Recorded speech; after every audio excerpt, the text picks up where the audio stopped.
اعلان نبوت کے چند روز بعد نبی کریم صلی اللہ علیہ وآلہ وسلم ایک رات مکہ کی ایک گلی سے گزر رہے تھے کہ انہیں ایک گھر میں کسی کے رونے کی آواز آئی۔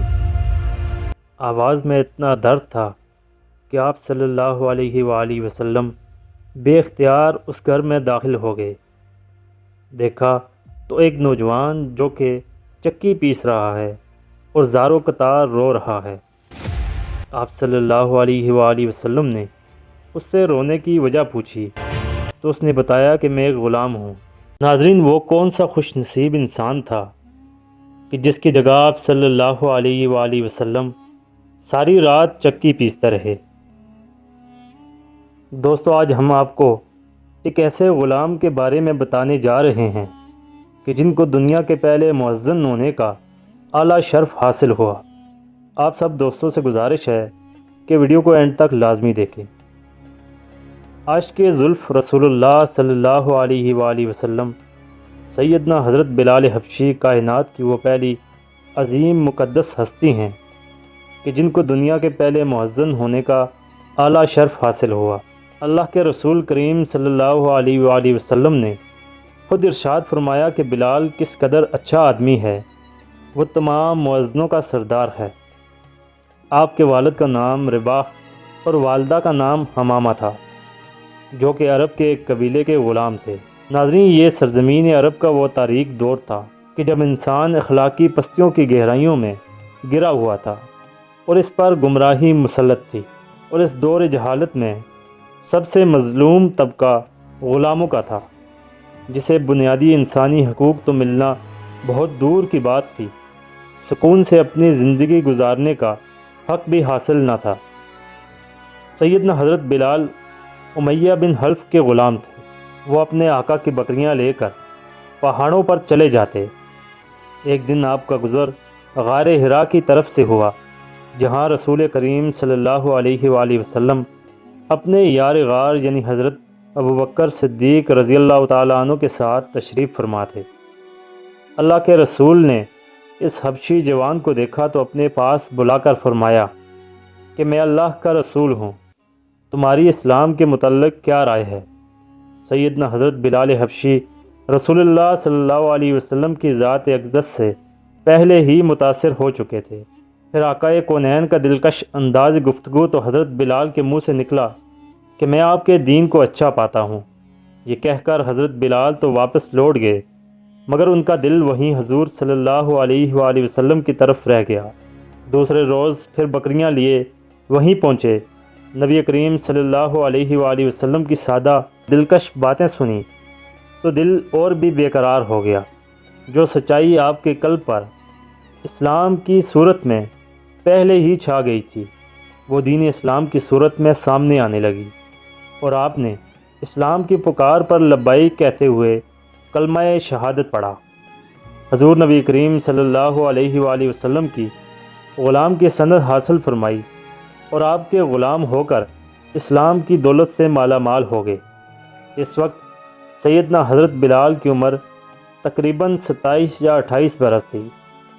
آپ ان پہلے 7 خوش نصیبوں میں سے تھے جن کے لیے اسلام نے اپنے دروازے کھول دیے۔ یہ اسلام کا اولین دور تھا۔ حضور پاک صلی اللہ علیہ وآلہ وسلم اللہ کے حکم سے فی الحال رازداری سے اسلام کی تبلیغ فرما رہے تھے، لیکن اسلام کا منفرد اور پاکیزہ رنگ زیادہ عرصے تک کفار مکہ سے پوشیدہ نہ رہ سکا۔ انہوں نے جلد ہی محسوس کر لیا کہ ان کے بعض ساتھیوں، خاص طور پر غلام اور خواتین میں ایک نمایاں تبدیلی آنے لگی۔ امیہ بن حلف کو جب یہ خبر ملی کہ اس کا غلام بلال نبی کریم صلی اللہ علیہ وآلہ وسلم کا غلام بن گیا ہے اور اس کا شمار ان کے ساتھیوں میں ہوتا ہے، تو اس جرم کی پاداش میں امیہ نے سیدنا حضرت بلال حبشی پر ظلم و ستم کے پہاڑ گرانا شروع کر دیے۔ دوستو، حرا کی زمین اپنی گرمی کی وجہ سے مشہور تھی، جو دھوپ میں تانبے کی طرح گرم ہو جاتی تھی۔ امیہ حضرت بلال حبشی کو تانبے کی زمین پر لٹاتا اور آپ کے سینے پر بھاری پتھر رکھتا، آپ کو دیکھتے ہوئے انگاروں پر لٹا دیتا۔ آپ کے بدن کی چربی پگھل پگھل کر انگارے بجھا دیا کرتی تھی۔ مگر آپ کی زبان مبارک سے عہد عہد کے سوا کچھ نہ نکلتا تھا۔ امیہ آپ کو کہتا، اب بھی تو محمد صلی اللہ علیہ وآلہ وسلم کے خدا سے باز آ جا، لیکن اسلام اور سرکار کی محبت ان کے سینے سے دنیا کی کوئی بھی سخت سے سخت سزا ختم نہیں کر سکتی تھی۔ آپ کے سینے میں عشق رسول صلی اللہ علیہ وآلہ وسلم کی حقیقی شمع روشن تھی۔ آپ عاشق حبیب خدا تھے۔ دنیا کی ان ماروں سے کہاں دریا کو چھوڑتے۔ حضرت عمرو بن عاص فرماتے ہیں کہ میں نے حضرت بلال حبشی کو اس حالت میں دیکھا کہ امیہ نے ان کو ایسی تپتی ہوئی زمین پر لٹا رکھا تھا کہ جس پر اگر گوشت بھی رکھ دیا جاتا تو وہ بھی جل جاتا، لیکن اس حالت میں بھی حضرت بلال اللہ کے سوا کسی بھی دوسرے معبود کا انکار کرتے رہے۔ امیہ نے طیش میں آ کر ان کے گلے میں رسی ڈال دی اور انہیں مکے کے شریر لڑکوں کے حوالے کر دیا، اور وہ بدبخت لڑکے آپ کو مکہ کی وادی میں گھسیٹتے پھرتے تھے اور تپتی ہوئی انگارہ ریت پر آپ کو اندھے منہ ڈال دیتے تھے اور آپ پر پتھروں کا ڈھیر لگا دیتے، لیکن عاشق رسول نے اسلام اور سرکار کا دامن پھر بھی نہ چھوڑا۔ آپ پر بے حد ظلم و ستم کا یہ سلسلہ کافی عرصہ تک جاری رہا۔ یار غار یعنی حضرت ابوبکر صدیق نے جب اس عاشق پر اتنا ظلم ہوتے دیکھا، ایک دن ان سے رہا نہ گیا تو وہ امیہ کے پاس گئے اور اس سے کہا کہ اس بے گناہ اور بے کس غلام پر اتنا ظلم کیوں کرتے ہو؟ اگر وہ ایک خدا کی عبادت کرتا ہے تو اس میں تمہارا کیا نقصان ہے؟ اور اگر تم اس کے ساتھ احسان کرو گے تو وہ احسان آخرت میں تمہارے کام آئے گا۔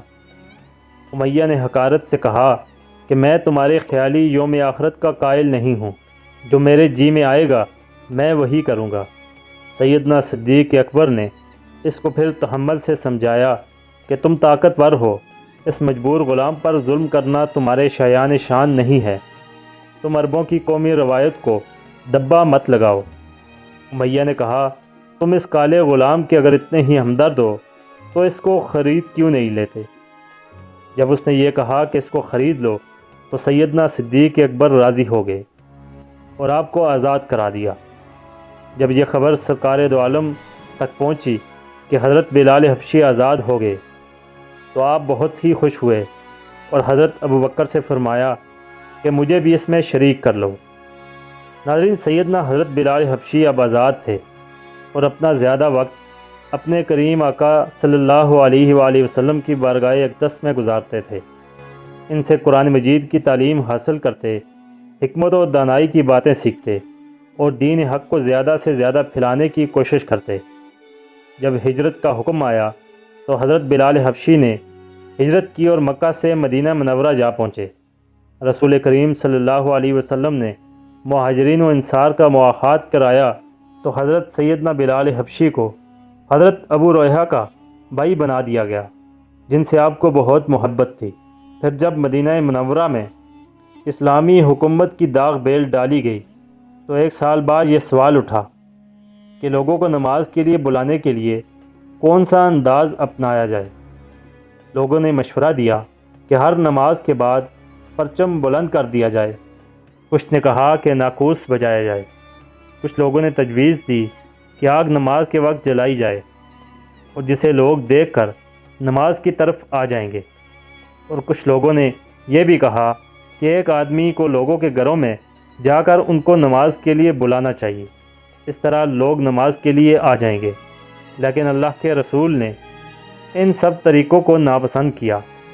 ابھی یہ بحث جاری تھی کہ حضرت عبداللہ بن زید حضور پاک صلی اللہ علیہ وسلم کی خدمت میں حاضر ہوئے اور عرض کیا کہ مجھے خواب میں ایک شخص نے اذان کے کچھ الفاظ سکھائے ہیں۔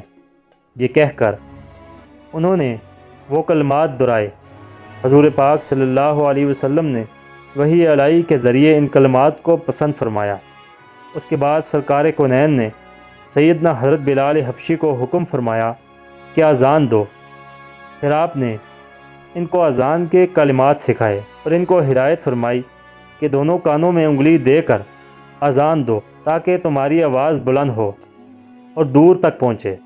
چنانچہ مدینہ کی فضاؤں میں نغمہ توحید بلند ہوا اور سیدنا حضرت بلال حبشی کو دنیا اسلام کے پہلے مؤذن رسول ہونے کا عظیم اعزاز ملا۔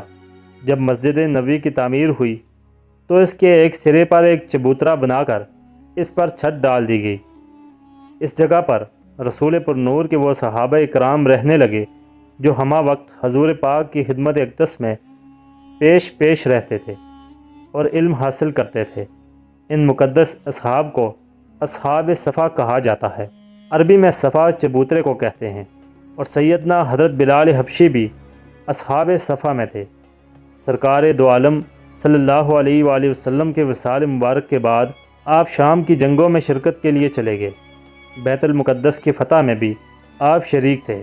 16 ہجری میں جب حضرت عمر رضی اللہ تعالیٰ عنہ شام گئے تو حضرت بلال نے جابیہ میں ان کا استقبال کیا۔ قبلہ اول پر توحید کا پرچم لہرانے کی خوشی میں آپ نے وہاں اذان دی۔ بعد میں آپ مدینہ منورہ روانہ ہو گئے تو لوگوں کے اصرار پر جب آپ نے مدینہ منورہ میں اذان دی تو عورتیں گھروں سے باہر نکل آئیں۔ ہر طرف کہرام مچ گیا۔ آپ محبت رسول میں بے ہوش ہو کر گر گئے اور بعد میں مدینہ منورہ چھوڑ کر واپس شام چلے گئے۔ 20 ہجری میں آپ کا وصال ہوا اور آپ کو دمشق میں باب صغیر کے قریب دفن کیا گیا۔ آپ وہ عاشق رسول تھے، جب یار کو دیکھا تو سب برداشت کر لیا مگر دامن مصطفیٰ نہ چھوڑا۔ اللہ کریم آپ کے عشق کا ایک ذرہ ہم سب کو بھی عطا فرمائے اور سیدنا حضرت بلال حبشی جیسے عظیم صحابی رسول کے صدقے امت مسلمہ کی بخشش فرمائے، آمین۔ دوستو، یہ تھی ہماری آج کی ویڈیو۔ امید ہے کہ یہ ویڈیو آپ کو ضرور پسند آئی ہوگی۔ اگر آپ کو یہ ویڈیو پسند آئی ہے تو ویڈیو کو لائک، شیئر اور میرے چینل کو ضرور سبسکرائب کریں۔ جزاک اللہ۔